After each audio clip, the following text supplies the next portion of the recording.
एक recent data के हिसाब से इंडियन मिडिल क्लास की जो डिस्पोजेबल इनकम थी वो पिछले 10 सालों में 2.5 टाइम्स ग्रो करी है। बट यहाँ पे एक टेंशन की बात है, क्योंकि 2012 से 2022 तक में जीडीपी टू सेविंग रेशियो 24% से 19% पे आ गया। दैट मींस पैसा तो बढ़ा बट कंजम्पशन उससे ज्यादा बढ़ा। जैसे ही बिग बिलियन डे अनाउंस होता है हम वेट करने लगते हैं कि कब लग्जरी आइटम्स पे डिस्काउंट आएगा और कब मैं आईफोन, मैकबुक या कोई अदर लग्जरी आइटम्स खरीद पाऊं। इवन वो डिस्काउंट के बाद भी थोड़े महंगे ही रहते हैं बट हमें वो सस्ते लगते हैं। ऐसे ही जब स्टारबक्स पे ऑफर आता है तो उसके बाहर आउटलेट्स पे लाइन लग जाती है। Why do people buy luxury products? Middle class में लग्जरी प्रोडक्ट्स का इतना ज्यादा क्रेज क्यों बढ़ रहा है? इस वीडियो में हम समझेंगे कि मिडिल क्लास क्यों पागल है लग्जरी प्रोडक्ट्स के पीछे और किस तरीके से अपने फाइनेंसेस को डैमेज कर रहा है। Well the first reason to buy luxury products is sense of belonging. बहुत सारे ऐसे ब्रांड होते हैं जिनका एक कल्ट फॉलोइंग होता है, यानी कि अगर वो ब्रांड आपके पास है that means you are member of that cult. और वो मेंटल पिक्चर के हिसाब से डिफरेंशिएट करते हैं कि दीज पीपल जिनके पास ये ब्रांड है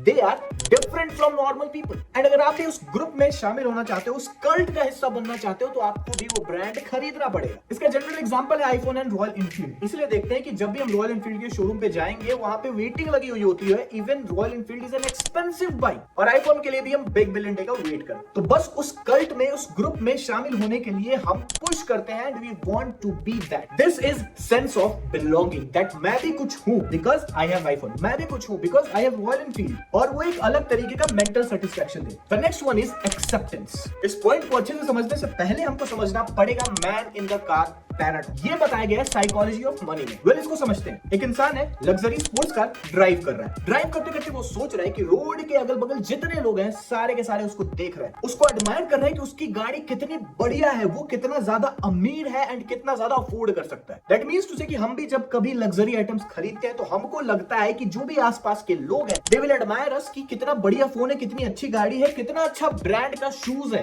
सारी की सारी नजरें उसी ब्रांड पे होगी एंड आप उससे एसोसिएट हो जाओगे। But in reality this is not true, क्योंकि इन रियलिटी वो इंसान सोचता है कि काश ये चीज मेरे पास भी होती। वो आपको एडमायर नहीं कर रहा होता है, वो प्रोडक्ट को एडमायर कर रहा होता है कि काश ये चीज मेरे पास भी होती। ये नहीं सोच रहा होता है कि आप कैसे लग रहे हो। There is a big policy, everyone has the concentration on their own. और सब सिर्फ अपने बारे में सोचते हैं। सबको लगता है कि बाहरी दुनिया उनके बारे में सोच रही है but in reality this is not. Weird but true. The next one is statement and differentiation. ये थोड़ा सा अल्ट्रा लग्जरी ब्रांड्स के लिए एप्लीकेबल होता है। आप एक अपार्टमेंट में रह रहे हो जहां पे नॉर्मल मिडिल क्लास लोग रहते हैं और सबके पास एक नॉर्मल गाड़ियां हैं, वहां पे आप एक BMW लेके आ जाते हो। दैट इज स्टेटमेंट कि मैं तुम सबसे ज्यादा अमीर हूं। आप एक बहुत एक्सपेंसिव बैग लेके ऑफिस जाते हो just to differentiate yourself from others. इंसान के साइकोलॉजी के हिसाब से हमेशा उसको कुछ अलग करने का मन करता है and buying expensive items is easiest way to differentiate yourself from other. आप जिस ग्रुप में रह रहे हो जहां पे लोग नॉर्मल फोन इस्तेमाल कर रहे हो, आप आईफोन खरीद लिए, यू आर डिफरेंशिएटेड। उसी तरीके से लग्जरी गाड़ी आ गई, यू आर डिफरेंशिएट। तो इधर जब आप अल्ट्रा लग्जरी आइटम्स खरीदते हो, इवन आप अफोर्ड कर पाओ या नहीं कर पाओ, you want to pass a statement that I am rich. और यही स्टेटमेंट और डिफरेंशिएशन के चक्कर में ईएमआई पे ईएमआई